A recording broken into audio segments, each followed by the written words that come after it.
buenas noches a todos, bienvenidos a Dramaland. Es jueves, noche de cine coreano y ayer fue el cumpleaños de Ma Dong-seok, ya que estamos Joanna y yo. Nos falta nuestro querido Johnny, que se encuentra de visita en la isla, para celebrar el cumpleaños de uno de los actores que más gustan de toda Corea.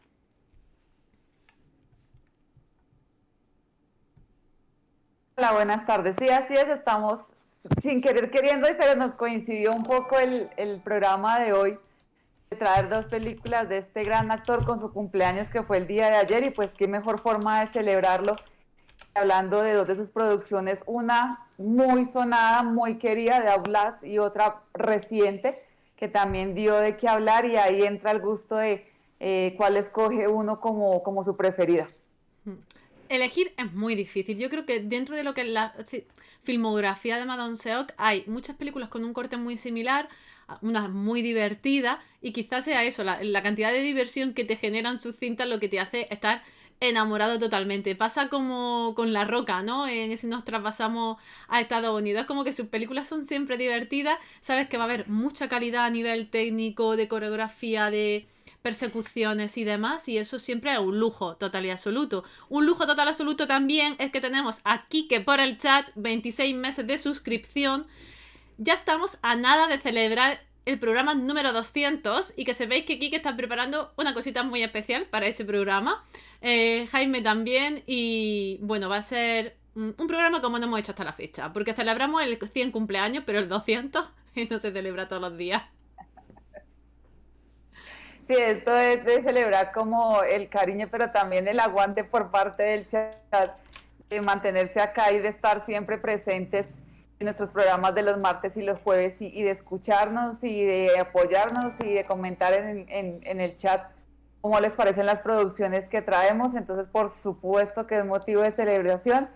Y ahí llegan como sorpresitas en esa fecha tan especial de ese programa número 200. Y con nuestro querido Madon Seok, eso es lo bueno de la interpretación, que no se restringe a ser solamente un actor de acción, un actor muy físico, que obviamente por su estructura, pues es de entender, sino que por el contrario le pone muy bien el toque de humor en estas producciones y creo que es lo que llama tanto la atención, pese a que la historia sea un poco, digamos, compleja por ser de mafias y todo esto, y haya mucha violencia, esos toques de humor que él le tiene, ya sea por gestos o por frases, por comportamientos, hacen como muy dinámicas sus películas.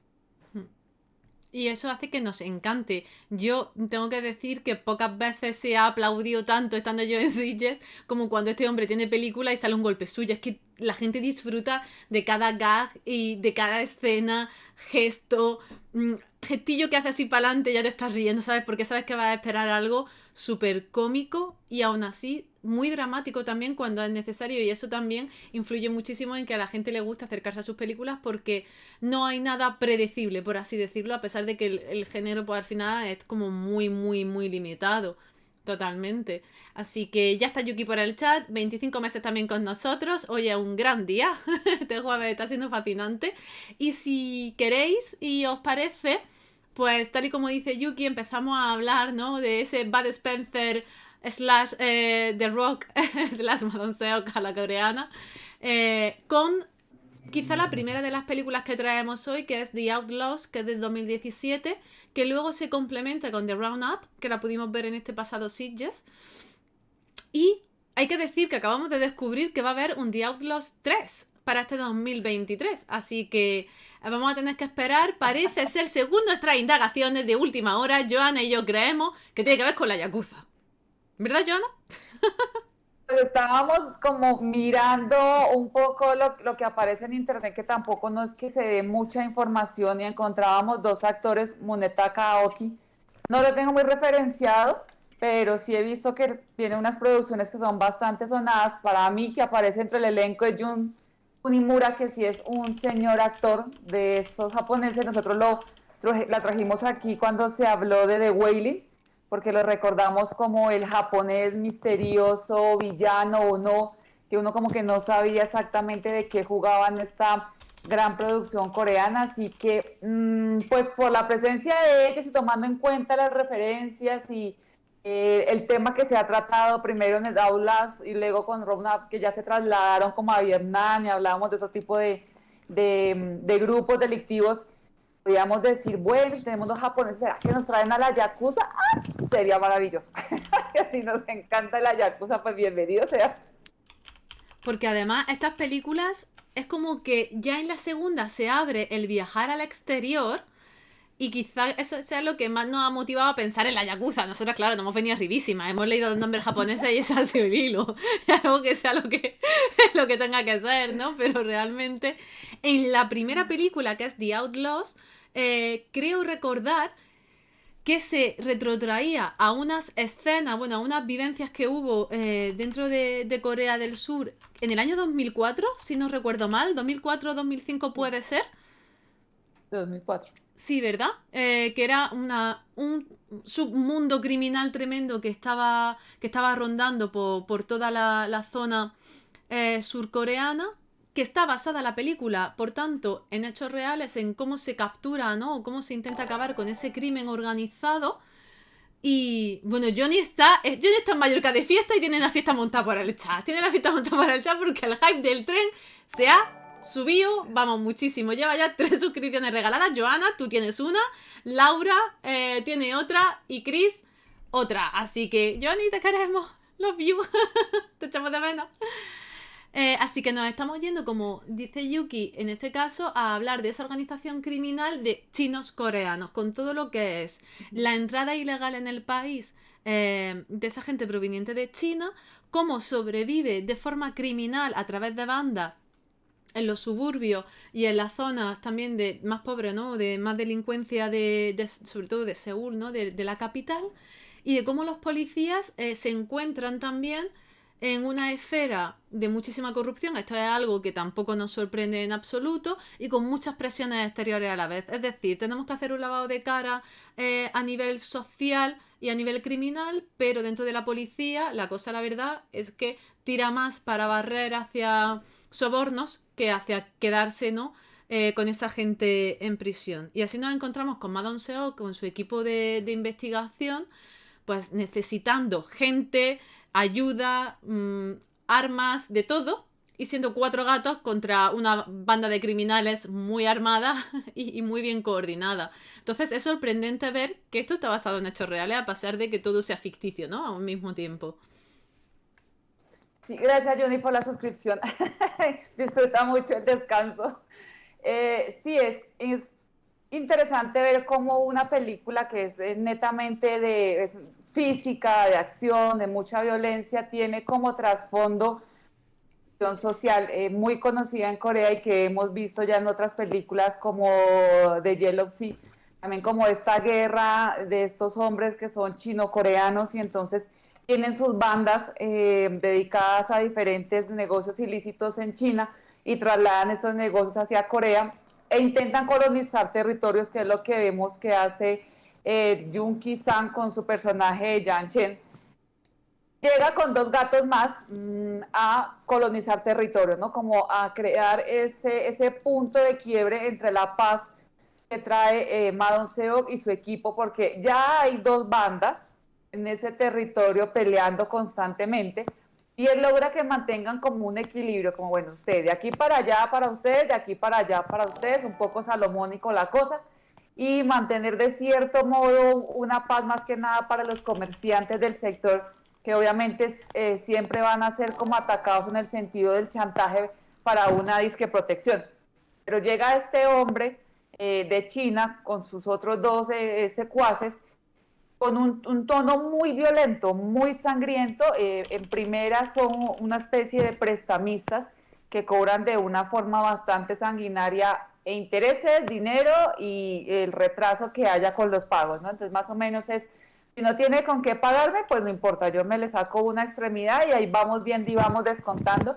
Así que ahí en adelante pues sí inicia la película con algo muy fuerte cuando vemos cómo están cobrando una de estas deudas, hieren a una persona, pues más o menos le quitan la mano y esta persona pertenece a una de esas bandas y este actor o este dueño de esta banda, jefe de esta banda, es nuestro querido villano de toda la vida, Hudson Tai, que siempre como que ya lo referenciamos como un villano neto. Así que también es muy chévere ver como el desfile de actores que reconocemos y que están en diferentes bandos y él interviene y cómo van interviniendo y desapareciendo, que también es lo interesante que ahora los vemos con mucho peso entre las producciones, pero en otras películas o en otras series van desapareciendo, pero de todos modos van dejando como esa estela del personaje.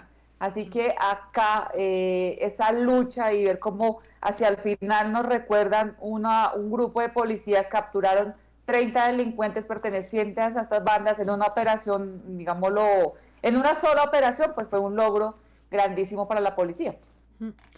Si uno va y mira en la hemeroteca, uno si va y busca en internet los artículos de aquella fecha, en muchísimos periódicos aparecen reflejadas vivencias como las que vemos en la película. De hecho, los artículos mencionan extorsiones por unas cantidades muy similares a las que aparecen en la peli, que realmente cuando uno está viendo la película se da cuenta de que no eran cantidades desbocadas, es decir, que la gente lo que hacía era pedir préstamos de bajito nivel, por así decirlo, porque a lo mejor necesitaba 2.000 euros, 3.000 euros, y eso se convertía, claro, en unos intereses tremendos que los asfixiaba. Y al final eran deudas de 4.000, 5.000 euros que no podían pagar y esta gente iba con cuchillo y con hachas por la calle, literal, y como bien vemos en algunas de las ocasiones, pues miembros amputados, pero nunca, nunca, nunca se llegó a matar a nadie. ¿Para qué? Pues para que esa gente pueda pagar, porque obviamente si tienes una deuda,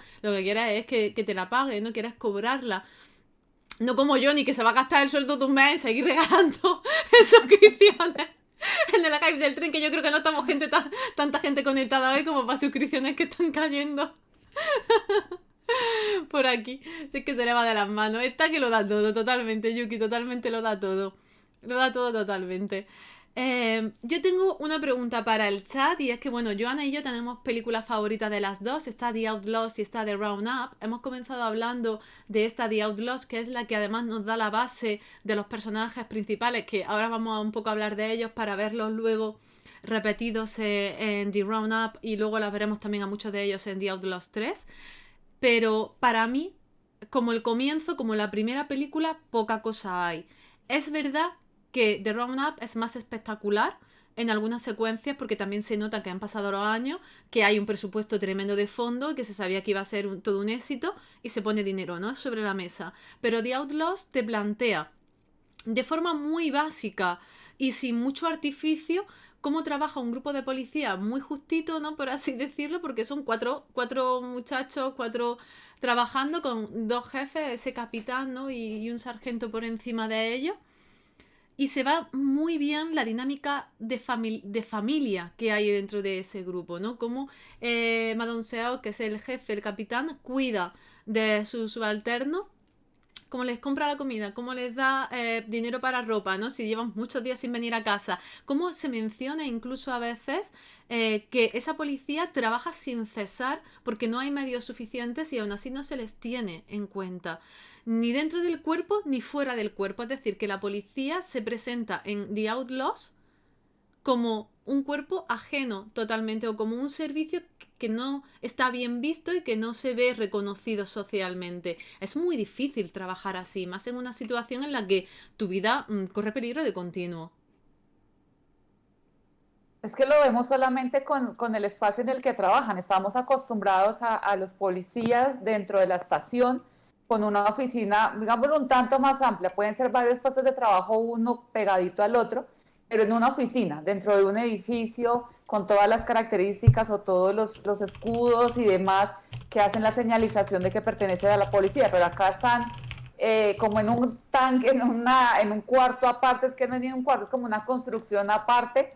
Parece de estos carros de carretera que van como yendo y viniendo constantemente. No tienen como un espacio adecuado para ellos, sin embargo, pueden realizar su trabajo allí. Tienen a un chico nuevo, que es el más joven, viene de otra unidad, pero de una unidad de más de escritorio, una unidad de pronto más de técnica, que no de táctica, no hacia lo físico, y obviamente es alguien que está como aprendiendo, quiere pertenecer a este grupo, pero por una situación en la que recibe un trato violento por parte de uno de estos maleantes de los más peligrosos, tiene mucho miedo a seguir adelante con el grupo y me gusta como el personaje Madon Seok, en vez de pronto de recriminarle o molestarlo por ser el novato o de querer obligarlo a permanecer en el grupo porque de todos modos necesitan hombres, por el contrario entiende su temor y entiende que él quiera mantener su seguridad porque está en una relación de pareja, porque tiene otras expectativas con su vida y quiera salir de ese grupo. Ya después las circunstancias lo llevan nuevamente a pertenecer a ellos, pero ese es como lo que hablas de esa familiaridad, es de conocerse, de cuidarse, del respeto, de la jerarquía y de la ayuda. Entonces siempre están como esa dinámica con el capitán, que pues obviamente es el capitán, es el superior y le debe respeto, pero también le están molestando y le toman como mucho del pelo en cuanto al dinero. De una u otra forma le están quitando el dinero. Me encanta cuando Madon Seo ya se pone como del lado criminal y le quita la billetera sin que se dé cuenta y les da dinero para que hagan o compren cosas para que puedan seguir con su trabajo. Entonces es ese tipo como de grupos que no tienen las grandes armas o el gran equipamiento, sino que están casi trabajando como con las manos y me encanta la interacción que tienen con los informantes, puede ser con las pandillas, pero también con la gente, con los comerciantes. Entonces usan el dinero justamente para tener información y para sobrevivir en ese mundo, para que los puedan ayudar. Algo que me parece a mí pues inteligente, es difícil sacar información dentro de las personas que cometen negocios ilícitos si tú también no les estás ayudando, no les estás proveyendo algo. En este caso pues juntan la mano, bueno pues es su forma de sobrevivir, de sacar adelante y de obtener información. Y cuando ya vemos más casi sobre el final cómo se unen con los comerciantes, cómo les explican de una forma muy artesanal, tomar fotos, tomar videos, hacer como un grupo de seguimiento a estos maleantes para poderles crear un cerco y asimismo capturarlos. A mí me encantó esa parte, me encanta cómo llegan a la gente y me gusta mucho cómo van hacia los mercados, se sientan en los negocios, ese tipo de cotidianidad debemos es el a pie, ¿no? Ya en Romnat obviamente hay un traslado a otro país, se ve como la interacción con otro tipo de policía, otro tipo de sociedad, otro tipo de calles, como decías, se nota que hay más dinero, más presupuesto, entonces ya hay unas persecuciones más amplias, que no es nada fácil, es lo que resalto de esa película, pero me gusta como mucho más en la calle y en la pie de los policías y de los delincuentes de Outlaws. Mm. Es que The Outlaws tiene unas secuencias callejeras que es el corazón de esa, ¿no? De esos callejones, de esas subidas, de esas carreras que corren todos los policías. ¿Dónde comen? A mí una de las cosas que más me gustan es que están comiendo en uno de esos locales de la zona que ellos patrullan y de golpe entran los malos y están allí tomándose un suyu con ellos al lado. Porque claro, el barrio es tan chico, por así decirlo, que al final la gente frecuenta pues como que los mismos lugares. Y me parece de una inteligencia tremenda cómo está creado el guión, porque la presentación de Madon Seok es brutal. Entonces, hombre, ya lo reconoces por todos sitios, pero si por si acaso no lo conoces, alguien como Jaime, por ejemplo, que no había visto nunca una película suya, le encantó The Outlaws y él siempre me dice, siempre que vaya a ver una película suya, yo también quiero verla. Es como diciendo, es que me he enganchado. Te enganchas al personaje, te enganchas al actor realmente, ¿no? Y a cómo trabaja. Pero esa presentación que hay, criminal al principio, ese malo malísimo, con ese foco de coche cuando se agacha y le ilumina toda la cara, medio perfil, y dices, tío, es que esta escena es de malo malísimo. Y ya sabes que ese señor va a matar y va a rematar lo que haga falta durante el resto de la película. Sus secuaces a mí me recuerdan a los unos de Mulan. Que sale el malo, pero salen los otros unos también son muy malos, ¿no? Pues como que aquí pasa exactamente igual. Es decir, que la presentación que tienes está perfectamente pautada para engancharte, pero es que ya luego sigue no solamente con esa empresa criminal y de cómo van extorsionando a la gente, que las escenas son brutales, y de cómo la policía intenta conseguir esa ayuda sabiéndose y viéndose también corruptos de alguna manera, porque es un mundo en el que si no das no vas a conseguir, ¿no? Porque tienes que ofrecer para recolectar. Pero me parece muy inteligente la parte en la que tú comentas, Joana, que enganchan e introducen a esos conciudadanos, ¿no? A esa gente del barrio para participar dentro de la trama, porque son conscientes que sin eso no van a poder conseguir arrestar porque no tienen gente suficiente para poder llevar a cabo pues, una redada policial al nivel que necesitan. Y al final pues son los mismos comerciantes los que hacen esa labor de vigilancia tan necesaria. Y es que este villano de Oblos es fantástico, Oh, es que no nuestro es el chocolate. típico mafioso con esas camisas horribles, como en esa seda barata, llena de figuras, pues sí, que se nota leguas que es el mafioso del barrio, sino por el contrario, es como elegante, no sé.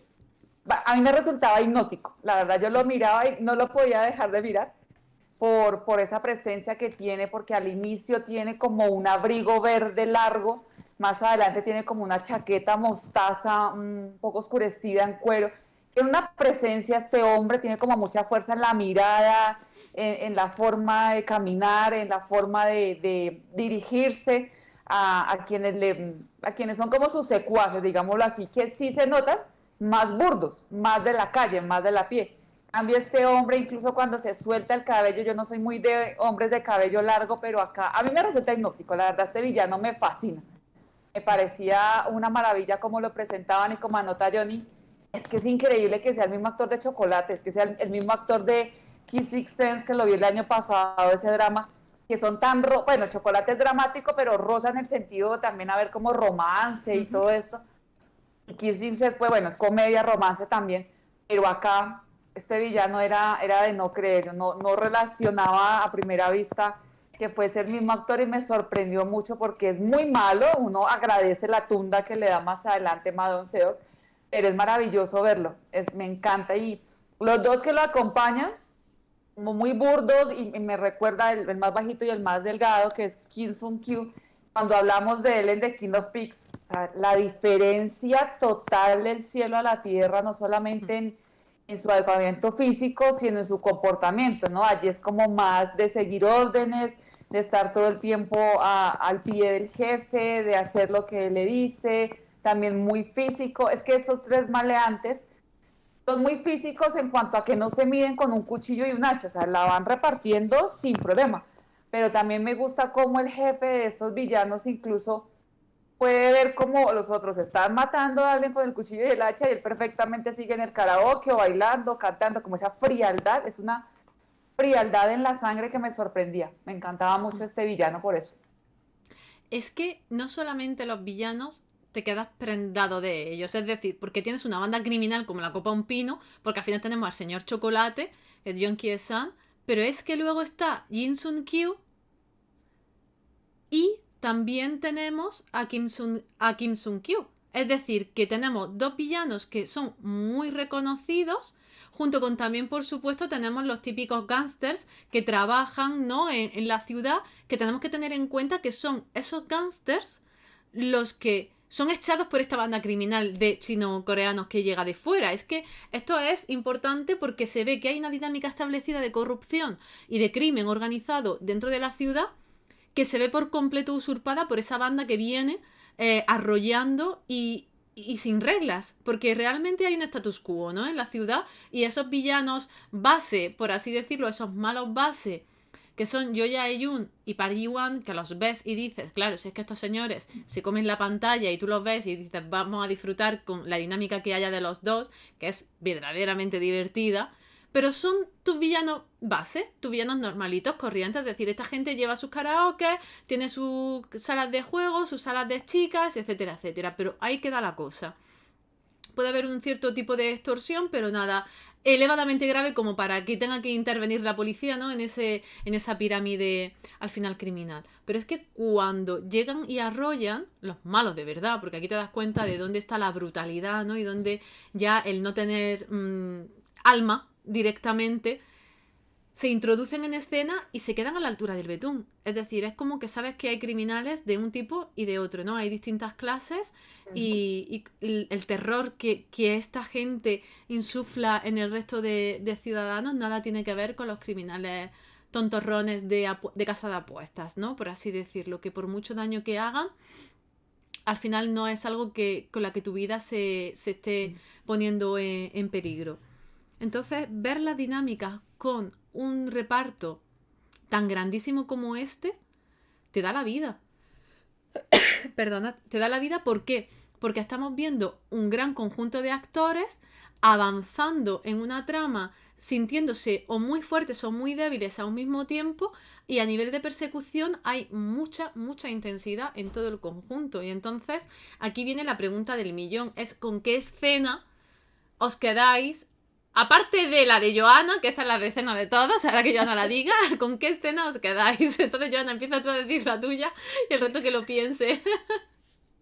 Sí, es complicado la verdad, pero a mí me encanta la escena del baño, la escena ya cuando el personaje Madon Seok, digamos, acaba con este villano, me encanta porque se sale un poco de la oscuridad en cuanto a la calle, salirse de la calle, estamos en un aeropuerto, si mal no recuerdo era el aeropuerto, y en un baño público ya el espacio se me hace reducido, entonces esta pelea que empieza y va como dándose, y son dos bestias hasta donde más no puede andar, o sea, ya es como la rabia en cada uno. Madon Seo viene de ver como al niño con el abuelito que tanto aprecia a él, heridos por estos maleantes, y tiene a este hombre enfrente a nada de irse del país y poder zafarse de todo, pues tiene como la rabia alborotada, y este maleante obviamente no va a dejarse coger porque tiene ya como el dinero y sabe que no puede seguir en Corea. Entonces, como soltar dos veces embravecidas y hasta donde más no den cada una de ellas. Entonces, el espacio es reducido, hay mucha iluminación, pero me encanta cómo juegan con los elementos que hay dentro de un baño. Me refiero a los lavamanos, a las paredes, a los adornos, al agua, a jugar con el agua que puede ayudar, a las puertas, y el sonido. Es que el sonido de cada golpe, de verdad que es que uno lo siente en el cuerpo, cada guarapazo que se dan del uno al otro, cómo vuelan contra las paredes, contra los espejos, cómo caen. Me encanta mucho el sonido de las películas porque se mete uno muchísimo en la historia, y creo que hay una coreografía muy bien lograda por parte de ambos actores, y se pregunta uno como espectador cómo lo hacen, es decir, si tienen dobles para este tipo de escenas en uno o en otro plano, también es un buen trabajo por parte del director encajarlos, o si no tienen dobles, si son solamente los dos actores haciéndolo, pues habrá sido un ensayo, un entrenamiento previo muy fuerte para lograr la misma fuerza dentro de la escena y poder convencer al espectador la muenda que se están dando el uno al otro, y cómo al pobre, por ejemplo, ya hacia el villano. O sea, esta ruptura de la mano, que cada huesito sonaba de una forma como partir astillas de canela. Me encanta el sonido y sí lo hace a uno como sentir escalofrío en el cuerpo, y creo que eso es lo importante de una película de acción. Si me van a mostrar la brutalidad de un mafioso, la brutalidad de un policía que necesita atrapar a ese mafioso, pues ya, con toda. Pero dénmelo con imágenes y con buen sonido y con luz que me ayude a entender. Así que esa escena me parece una maravilla, pero obviamente hay muchas escenas de esa brutalidad, como en el karaoke cuando está, como cogen al anfitrión porque va a hacerles un reclamo, y como el primer plano tenemos al jefe de los villanos, pero atrás tú escuchas el sonido de lo que le hacen con el hacha y todo. Es que hay muchas escenas que dan mucho escalofrío en esta película. Sí, es que además juegan muy bien con el sonido y juegan muy bien con el movimiento, porque deja mucho a la imaginación, a pesar de que te lo está enseñando todo, porque tú dices, es que me ha enseñado cómo le han reventado la cabeza con un cenicero, cómo le han cortado la mano con un hacha, otra con un martillo y se han equivocado, es decir, apuñalamientos 200.000. La escena es muy espectacular, la de la celebración con el extintor, esa secuencia es increíble y tuvo que ser dificilísima de rodar, porque esa escena es una de esas escenas que dices, esta es la toma que hay. Es decir, vas a reventar aquí el salón con un extintor, esto es lo que hay. Más te vale que salga bien, porque limpiar esto y darle a grabar de nuevo, no sé yo cómo de factible puede ser. Entonces, estás viendo esa escena tú en directo, pero es que la estás viendo retransmitida en la televisión, que es como la ven los policías. Es decir, que juegan muy bien con ese tipo de cosas. Pero yo, desde luego, me quedo con dos momentos clave, que es el que ya he mencionado de los faros y la presentación del malo, y la presentación de las habilidades de Ma Dong-seok persiguiendo al chico de la chaqueta azul. Porque es muy cómica. Se ve un momento que Ma Dong-seok echa a correr y no llega, le ataja y lo espera justo. Nosotros estamos viendo la escena de un callejón ¿no? Y ya no vemos al de la chaqueta azul, pero sabemos que ha girado a derecha y tú te esperas pues que realmente aparezca Madame Seo corriendo detrás o alguna situación similar. Y no, lo que ves es volando al de la chaqueta azul de vuelta al plano del ostión que le acaba de dar el otro porque lo pilla de frente. Entonces tú el golpe no lo ves, pero te lo imaginas, lo intuyes y en tu cerebro eso se monta en un 3D perfecto. Perfecto. Y tú lo ves, caes plof. Y luego lo remata a guantazo limpio. Es decir, que no se queda. No es un personaje remilgado. Estos policías no son ese remilgo de policías o esa típica serie americana en la que, como tú dices, si hay violencia te la muestro a media, descafeinada. No. Aquí te tengo que dar de guantazo, estás columpiado, va a lloverte hasta en el carnet de identidad. Cosa que ocurre también y que siempre me muero de la risa cuando están en su cuchitril que es como la zona de trabajo, le colocan el casco de la moto y corren esa persianita que hay como de ducha, ¿no? Como yo digo, esa cortinita de ducha, sí. Para que no lo vean las cámaras. O después el jefe disimuladamente alza una caja y tapa la cámara para el interrogatorio. Me daban muchas risas esas escenas de poder lograr un interrogatorio. No es el interrogatorio en la sala, así, con el micrófono y el vidrio bloqueado y los otros viéndolo, sino son como tan artesanales en todo que no pueden como trabajar con más. Y ese recurso de cierto modo, ir en contra del sonido, ¿no? Como atentar contra el oído del delincuente, ya sea colocándole un casco y golpeándolo, o cuando lo llevamos en ronda contra una mesa y también golpeando la mesa para molestar mucho el oído, es otra forma, digamos, de tortura. También de eso. Escenas muy divertidas en cuanto a la forma de ellos lograr ciertas cosas. A mí me divertía mucho también la escena cuando estaba Ma Dong-seok hablando con también delincuente que es como dueño de un bar, de estos sitios con chicas que atienden y todo esto, y lo convencen de quedarse, así que se toma sus tragos y se queda profundo, y es cuando una de las chicas lo despierta diciéndole, pero es que llegó como una redada de la policía, y él medio se cambia rapidísimo, y sale todo disimulado, y tras de todo regaña al compañero, pero es que hasta ahora llegan, ¿hace cuánto los estaba esperando? Y sale regañado ya después cuando ven el video y lo ven a él mucho tiempo antes dentro del bar y él no es que se nos oye, tiene hasta ropa diferente. Yo, pero semejante doble troque de hombre, ¿cómo va a tener un doble dentro del mismo espacio? Sí, sí, y es lo que está diciendo Yuki, que yo es que está haciendo memoria de la risa, le dice, luego cuando está mirando las cámaras de seguridad y las grabaciones, le dice, pero jefe, si ese es usted, se parece muchísimo, y él, ¿yo? Ese no soy yo, que no ves que no, y me hace muchísima gracia porque resulta que su figura se ve borrosa, pero luego a los malos, aunque con un poquito de pixelado sí que se acercan, y tú claro que a lo mejor a ti no se te ve, pero a los malos sí, que no te tripas a reconocerlos ni por la calle. La verdad es que la peli es muy divertida. Esta película con un poquito de compañía que te alimentan las risas, estás casi todo el rato riéndote.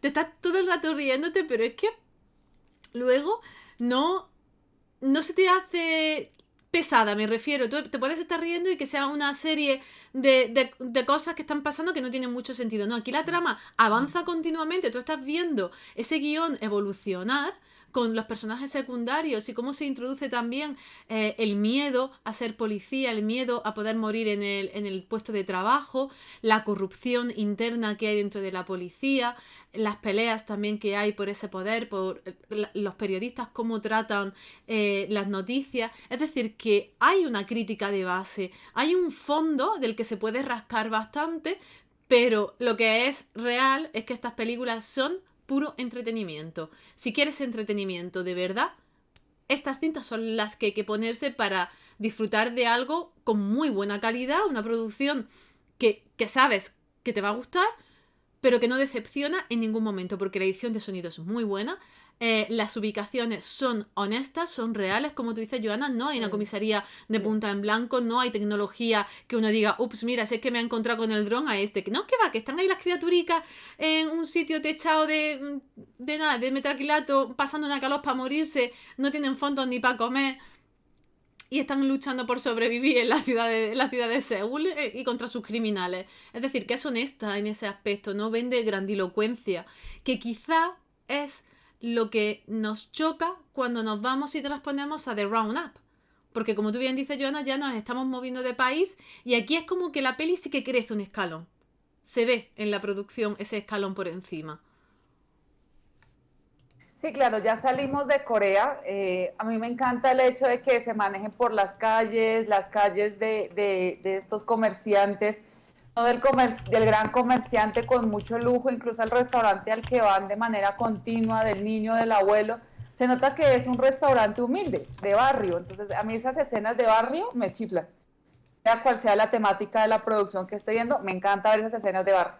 De todos modos, cuando se trasladan a otro país, también me gusta porque es la oportunidad de ver las calles y el a pie en otras culturas. Entonces acá ya van a Vietnam, aunque no hay como tanto recorrido, supongo yo que por permisos y eso no sea tan fácil grabar o hacer una gran producción como de pronto Libéranos del Mal, por ejemplo.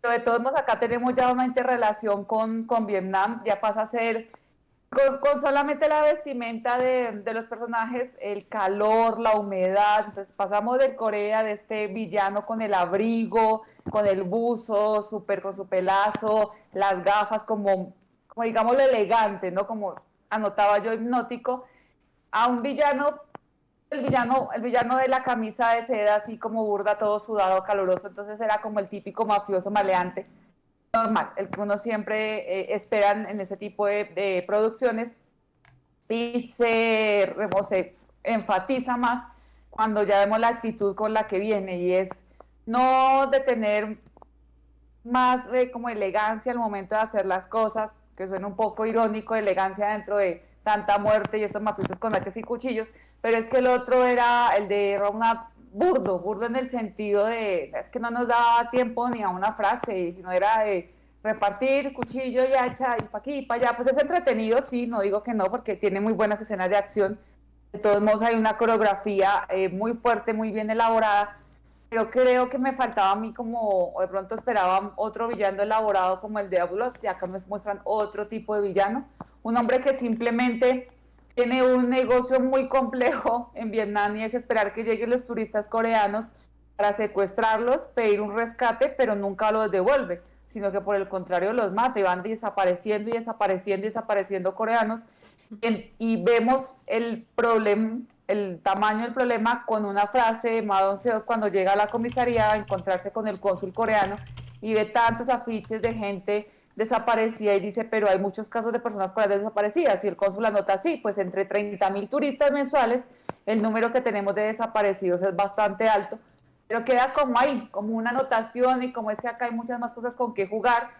y también vemos la inoperancia de la policía en otro país, el no querer colaborar con la policía coreana, el no atender de pronto a esos turistas que están desapareciendo porque saben de las mafias o los problemas que hay. Es un país que también tiene también su problemática social, económica. Así que es una denuncia y nos muestran otro tipo de situaciones, digamos en aulas las peleas, la guerra de esos delincuentes chinos coreanos, pero ahora también en Reround nos muestran cómo los delincuentes se trasladan a otros países, incluso a atentar contra sus propios compatriotas.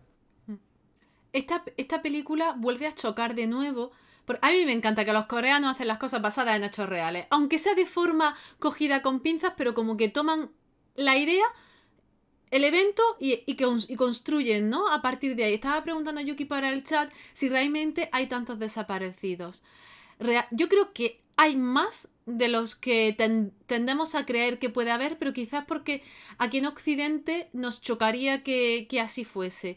Pero esta película realmente está basada en una historia que es la de un soldado que desapareció, que se llamaba Jun Chol-won, y fue víctima de un secuestro. Pero es que resulta que hubo una cantidad de casos tremenda. De hecho, fueron unos secuestros en serie entre el año 2008 y 2012 en las Filipinas.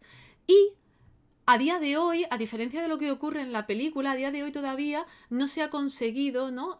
Saber realmente cuál ha sido el destino de esos criminales. Es decir, se ha puesto bajo custodia policial a algunos de esos perpetradores, pero no a todos. Y no se sabe a ciencia cierta cuántos son los cuerpos que no se han encontrado aún, que no se van a recuperar de esos surcoreanos que viajaron hasta el lugar. Entonces, esto da mucho miedo. el hecho de que tú vayas de vacaciones a un sitio y debido a la poca seguridad, ¿no? Que podamos, por así decirlo, que pueda haber en el país receptor, pueda llegar a ser víctima, ¿no? De un secuestro de estos tipos y que además sea tal el nivel de papeleo que se gestione entre embajadas y países que no sea fácil la investigación y que no sea sencillo el ni siquiera saber que ha sido secuestrado, pues da muchísimo, muchísimo miedo, la verdad. Es que justo ahora, esta semana atrás, estábamos viendo la nueva temporada de Taxi Driver y hay un caso en el que se habla un poco de esto, ¿no? Se busca y se contrata a unos chicos, se les ofrece un puesto de trabajo en el exterior con unas condiciones y cuando llegan son otras totalmente distintas. Esto lo hemos visto 700.000 veces y lo vimos con las mujeres de Consuelo en su momento, de que se ofertaban unas fábricas y unos trabajos y unas condiciones de vida X y luego lo que llegaba a ser a un nivel de explotación, ¿no? El que fuese. Pero es cierto Esto que lo nos vimos, por choca. ejemplo, en Liberanos del Mal cuando, pero era con niños. Entonces estábamos en Tailandia, la desaparición de niños, y si había inoperancia para la mamá de la niña protagonista, siendo ella residente, una persona, digámoslo, acomodada económicamente, y cuando ve el tablero lleno de carteles de niños desaparecidos, y hablábamos de esto, de cómo ahí ella entiende que es una más de una cifra gigante, pues obviamente le pega durísimo el saber que va a ser muy difícil ella poder encontrar a su chiquita. Y acá mismo estamos viendo ya de gente adulta, de turistas, y van desapareciendo. Entonces es una realidad social que se muestra a través de la película. Obviamente le ponen más elementos y nos dan el cierre al capturar el maleante, pero como anotas, en muchos casos puede ser una red, no un solo hombre con 3 gatos ayudándose a hacer esto, sino una red muy grande que incluso opera entre países para lograr todo y recoger mucho dinero, ¿no? Conectados interpaíses para lograr todo esto. Así que la criminalidad tiene, o los criminales más bien, tienen una imaginación para lo malo que sorprende. Y cuando anotamos que las películas, la ficción, la realidad supera siempre la ficción porque vemos basados en hechos reales. Y cuando vamos a leer esos hechos reales, como vimos en The Chaser, como se ve en The Yellow Sea, todo eso es muchísimo más Memories of Murder de lo que habíamos visto en una película. Lo mismo nos ocurrió en Narco Saints. Acordaros que nos sorprendía cada giro y luego la cosa es que había sido infinitamente peor. Aquí hay que decir que este malo es más burdo, como tú decías, pero con muchísimo tirón, porque este es el Mr. Gu de My Liberation Notes. Y ni que decir tiene que Song Soo-kyu está en su momento, ¿no? Está en esa cresta de la ola y aquí ciertamente tiene un papel completamente distinto al que le veíamos en My Liberation Notes. La actividad, los gestos y la brutalidad que aquí se ve reflejada, yo creo que le va el papel como anillo al dedo. Hay una secuencia en el apartamento cuando tienen un primer enfrentamiento que me parece impresionante cómo se dan de palos, se están dando de palos toda la película. El seguimiento es continuo, la intensidad es mucho, hay mucha más intensidad aquí que en The Outlaws, porque The Outlaws te permite un momento más investigativo, ¿no? Como tiene diferentes fases investigativas y aquí realmente es como que aterrizo, necesito meterme en la acción porque tengo que salir, ¿no? Y los únicos momentos de investigación que tenemos es cuando empiezan a descubrir cuerpos en esa fosa, ¿no? Entonces es un poco distinto el tempo que tienen las dos películas. Las dos son muy divertidas, pero a nivel de estructuración de guión creo que es más metódica The Outlaws que The Roundup. Aunque hay que decir que los personajes y los criminales que vemos en The Roundup pues están a la altura de las expectativas y no hay más que ver la taquilla coreana y hay que decir que The Roundup se llevó de calle, pero de calle, la taquilla y salió a la vez que Broker. O sea, se vendieron 10 millones de tickets para ver The Roundup, para ver una secuela.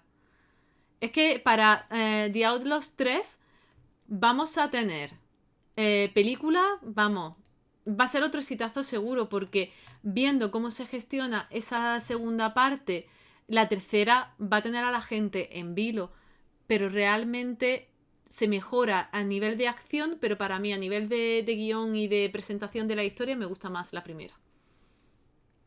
Sí, es lo que siempre hemos hablado. Creo que la primera tiene una historia más interesante. A nivel de, digo, puede ser entretenimiento, pero te da una muy buena historia, te da unos buenos personajes, te da un buen hilo. Entonces sí, te permite respirar con la comedia que hay por parte de Madoseo, por parte de su interrelación con los policías o con el niño, en fin. Entonces ahí te da el punto de respiro, te da el punto de drama con lo que sufre el policía más joven, pero el guión, como lo presenta,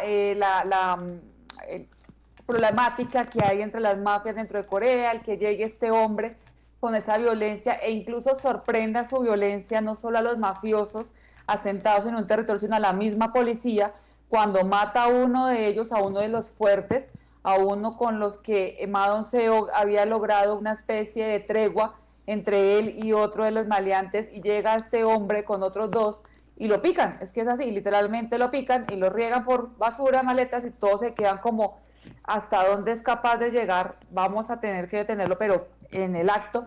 Entonces creo que a nivel de historia es más elaborado. Round nos da más a nivel visual, porque cuando empieza la persecución en el país extranjero, llegan a la casa donde estaba, digamos, pernotando el villano, están como haciendo una búsqueda, Ma Dong-seok y su jefe, que son los únicos que viajan, están haciendo la búsqueda por esta casa y en un momento dado te entra con mucha sorpresa este villano con un hacha en la mano y le mete aquí el hachazo en el cuello o por esta parte al jefe. Entonces ya ahí te sorprende.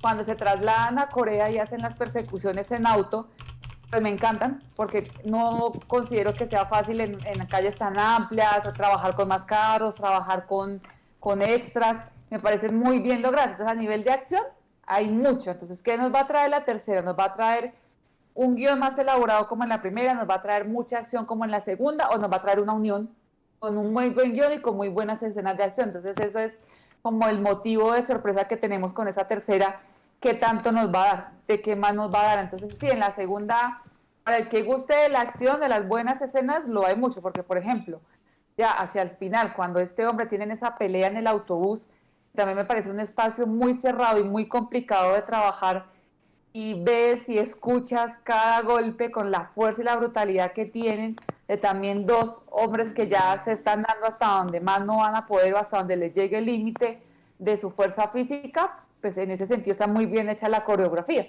Entonces creo que ya va como en gustos, de cuál de las dos hasta el momento te pueda llamar más la atención. Si una por el guión y el trasfondo de la historia, o si la otra por todas estas escenas de acción y lo rápida que puede ser. A mí a nivel visual y a nivel de fotografía, creo que me es más atractiva de Roundup. Porque está muy bien escogido los escenarios, hay un color distinto, porque las calles surcoreanas se ven como más apagadas, ¿no? Es como una escala más de grises. Y aquí, en cambio, Sí. está esas escenas en el campo de tierra en amarillo, súper al principio, luego te vas a la persecución y son un verde pastel mezclado con tonos rojos y hay un movimiento distinto, pero claro, es que hasta en la ropa de los villanos, uno era estiloso, elegante, y este es el típico loco que tú dices, tú sé que se le ve el loco en los ojos, se le ve el loco en la camisa y se le ve el loco en todos sitios a esta criatura. Entonces es como que el dinamismo cambia mucho y me quedaría con ese dinamismo y con eso brillante, ¿no?, que te atrapa desde Roundup, y con el guión más elaborado o más metódico para una película de acción de The Outlaws. También es verdad que The Outlaws es la presentación de una saga y en The Roundup ya conoces a los protas e incluso a muchos de los secundarios, porque al final incluso el chico jovencito que es Ha-yoon, que aparece en The Outlaws, que es el chico de inteligencia que le queman la cara, que luego aquí lo volvemos a ver, ¿no?, dentro de ese grupo. Y casi todos los subalternos vuelven a trabajar en la película. E incluso ese maleante, ¿no?, que es Park Ji-won, vuelve a tener aquí una presencia muy, muy grande y muy divertida también. Entonces, claro, es como que ya eres parte de la familia, se te hace partícipe, y a mí ver estas películas me recordaba un poco a ver las pelis de Ocean o las de Fast and Furious, porque es eso. Tú generas una familia, generas una comodidad para el espectador dentro de un conjunto de personajes y lo único que necesitas es seguir actuando con ella, es decir, seguir sus vivencias, ver hacia dónde van y divertirte en el camino, sin más. Entonces yo creo que estas películas gestionan eso muy bien. Es que lo bueno de la continuidad es poder ver la evolución de personajes como el del policía más novato, el de Ha-Jun, porque en la primera era el joven, el novato, temeroso, de no conocer cómo manejar en la calle, a pie, a la gente, a sus compañeros, el estar detrás de un escritorio era muy diferente a la labor de policía en esta nueva unidad. Y ya en la segunda película, pues obviamente el novato es otro, él es el que ordena y guía al novato, el que ya tiene experiencia, el que ya tiene madurez, el que tiene como más fuerza física y mental para afrontar este tipo de casos, y me hacía acordar más a su personaje como policía también en Missing the Other Side, como ese policía con más entrenamiento, con más madurez, ¿no? Con más calle, por decirlo de alguna forma, entonces eso también le da un poder de comportamiento, y esa evolución me parece chévere volver a encontrar, que me generaban mucha gracia en The Outlaws, los que son como actores y ayudaban a los policías a hacer ciertas trequiñuelas, vistiéndose como policías chinos y hablando en chino, y ya uno de ellos aparece de Roundup, se lo vienen a encontrar en este país, es como en este país extranjero, y es como su especie de guía para entender un poco cómo está funcionando la criminalidad en ese nuevo país. Pero a mí la fotografía me gusta mucho más la de Outlast, creo que por las calles, ¿no? Es como la arquitecta frustrada que llevo por dentro, entonces me gusta mucho la arquitectura y que me muestren las calles, las casas, los barrios, los negocios, ese tipo de cosas las grandes como apertura de cámara en The Rogue Ad y los más colores, también claro, son muy llamativos y muestran y transmiten mucho al espectador que estás en otro país, como los cambios de país incluso, pues tienen los mismos personajes, pero se nota el cambio de país inmediatamente, pero a mí sí me encanta en la calle ese mafioso, esa guerra oscura, esos karaokes, esos sitios muy guardados, hasta el restaurante chino donde se reúnen en algún momento. Creo que me quedo como con ese tipo de calles, más me gusta más los escenarios que usan en The Outlaws. La verdad es que ambas películas tienen muchísimo. Vamos a esperar ya a esa tercera entrega que va a llegar este 2023 y la vamos a ver y vamos a hablar de ella aquí casi seguro. Pero lo cierto es que Ma Dong-seok tiene una filmografía tan extensa. Es Sí. increíble lo que este hombre ha trabajado. Ha trabajado muchísimo, muchísimo menos en series, pero aún así, películas tiene un montón tremendo que si nos pusiésemos a verlas necesitaríamos meses para terminar, ¿no? De disfrutarlas todas. Uh-huh. Y aún así, pues lo hemos visto en Tren a Busan, lo hemos visto en esta que es The Outlaws. Yo anoche lo vi en The Gangster, The Cop and the Devil, que la aconsejo muchísimo, está en Filmin, si estáis aquí en España. Increíble. No me la esperaba, la disfruté y me la gocé tremendamente. Y en cualquier cosa que este hombre salga la vamos a disfrutar. Pero me sorprende porque aquí, a diferencia de lo que... No sé por qué en mi cabeza yo pensaba que él era The Cop. Claro, porque venía de ver The Outlaws y The Roundup y claro, pues era el policía. Claro que sí, Marta, lo que tú quieras. Pues no, es el gángster. Y ahí lo voy a dejar para no hacer spoiler. Así que si alguien se atreve con alguna otra de Ma Dong-seok, yo recomiendo esta. ¿Y tú, Joana? ¿Alguna otra más que te guste mucho? Y me queda difícil escoger porque ahorita que estaba mirando su filmografía y por ejemplo, bueno, lo hemos visto muchísimo con un personaje, digámoslo también físico, sus puntos cómicos en Tren to Busan. Pero a mí me gustó mucho en una película que estaba en Netflix, no sé si todavía estará, que se llama The Bros, como los hermanos, y el personaje de él es el protagonista junto al chico de Replay 88, el de las gafitas, muy cómicos. La verdad, esto es como de drama con comedia, pero yo disfruté mucho esa película. Además, me gustó porque trabajaban mucho el tema de los ritos funerarios, cómo se maneja en la familia, que el hermano mayor, que el menor, que la esposa, que la nuera, que la suegra, cómo interviene cada uno de los miembros de una familia al momento de los ritos funerarios, las herencias, en fin. La verdad es una película bastante entretenida. Hay una donde Norigai y te trata un tema muy delicado respecto del bullying y de cómo una persona que fue también tratado porque para esa época o a raíz de eso, una chica que trabajaba en el mundo del entretenimiento se había suicidado, entonces en esa película lo tratan y él lo que es policía investigando también un caso como estos. Hay otra película que se llama The Neighbors y él sí, es como una especie, no de mafioso, pero sí tiene unos negocios y comienza a seguir una serie de sucesos oscuros que ocurren en el sitio donde él vive y tenemos un villano, pero malo hasta los tuétanos, o sea, malo de esos villanos incómodos. Es una película incómoda por las escenas que tiene, pero es una película muy buena. Y en otra película donde él hace ya de villano, pero no el villano mafioso físico de repartir golpes, de matar, sino un villano más psicópata. Que estoy buscando acá y esa me la recomendó Johnny en un programa y ahorita se me fue que no me acuerdo si era Dereyler o Deep Track o alguna de esas, o Morder, creo que es Morder también.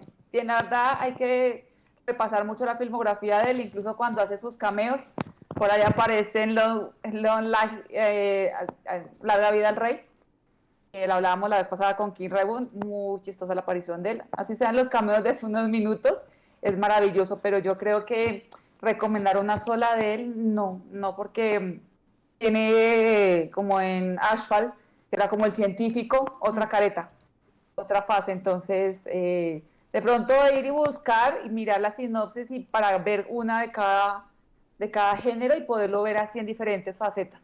Que no se quede uno con la imagen de solamente o el policía o el mafioso que reparte puño por su estructura física, sino que tiene, la verdad, personajes muy interesantes, no más interesantes, pero sí muy interesantes. La verdad es que vamos a seguir disfrutando de este personaje y de este personaje porque vamos a seguir viéndolo en otras ediciones, ¿no? De otras películas, pero sobre todo del actor que justo ha cumplido 50 y pocos añitos ayer y que vamos a tener actor para rato. O sea, eso va a ser divertido siempre. Como decía Yuki para el chat, da igual lo que este hombre haga, vamos a verlo y aquí vamos a comentarlo. Pero vamos, que lo mismo nos pasa con Cajaneul, que la semana que viene volvemos a tenerlo en la casa. Y nos toca por fin hablar del drama Curtain Call, así que ya empezamos el mes de marzo bastante fuerte con Madon Seok y continuamos la semana que viene, el martes, de drama coreano. Ya sabéis que nos toca Curtain Call y, por supuesto, como no podía ser de otra forma, tenemos peli para el jueves y es de nuestra querida Baellona, así que, por favor, la semana que viene no os podéis perder, no os podéis perder el mes, porque hemos buscado un mes Sí. espectacular. Espectacular. Está feo que yo lo diga, pero espectacular. Empezando por Curtain Call, siguiendo por Aswan, vamos a hablar de Fantasy Spot. Vamos, que va a haber muchas cositas y hay que estar aquí semana tras semana para comentarlo. Sí, sí, sí. Nos echamos flores, sí, echémonos flores, porque pues si uno no se echa flores, ¿quién más se las echa a uno? Así que el mes va a estar maravilloso, va a ser muy de protagonistas femeninas fuertes, decididas, que sacan adelante sus ideas y vamos a tener comedia, romance, drama, erotismo, de todo, tanto en dramas como en películas. Vamos a tener incluso una película de India que está en Netflix, que es estupenda, basada en hechos reales. El martes empezamos con Coursing Call y el jueves con Aswan, Madonna y la misma prota de Chocolate y de Coursing Call, que es una película también basada en hechos reales, maravillosa, muy, muy, muy, muy bonita, en la que vemos varios actores muy, muy, muy jovencitos. Sí. Yo no sé si habéis visto ya Curtain Call o no, yo solo digo que lo pongáis. Yo la vi en su día, episodio a episodio, la disfruté muchísimo, muchísimo, por el tipo de producción que es y porque también era la trama que necesitaba justo en ese momento. Creo que Curtain Call hay que estar para verlo. Y con eso me refiero a que quizá no os pille de bien. Eso también suele pasar y es de esos dramas. Pasa igual que como con Reborn Rich.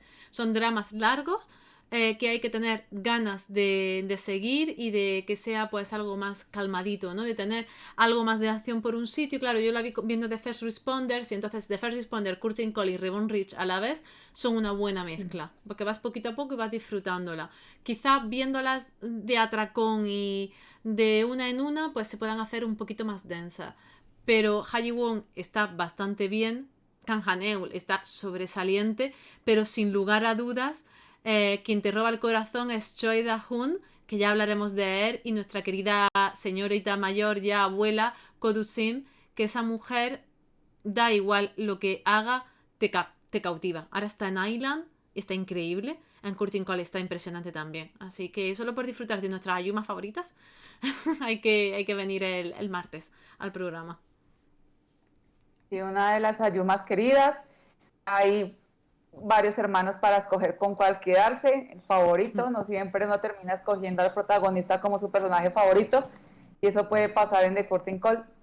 Sí, va a Sí, pasar. es un drama como pega de diferente forma. Allá lo hablaremos el martes. Sí, sí, sí. El martes va a ser denso en el aspecto en el que vamos a tener muchos temas que tratar, porque los personajes y sus historias pues dan mucho de sí. Así que vamos a pasar de la frescura, por así decirlo, de The Outlaws y de Roundup y el no tener que pensar, a meternos en un drama de esos bien leaico, con sus muchas cosas, un drama de verdad coreano con Curtain Call. Así que nada, nos vemos el martes, 10:30 aquí en España. Muchísimas gracias por estar ahí y esperemos que paséis buen fin de semana. Descansen. 안녕.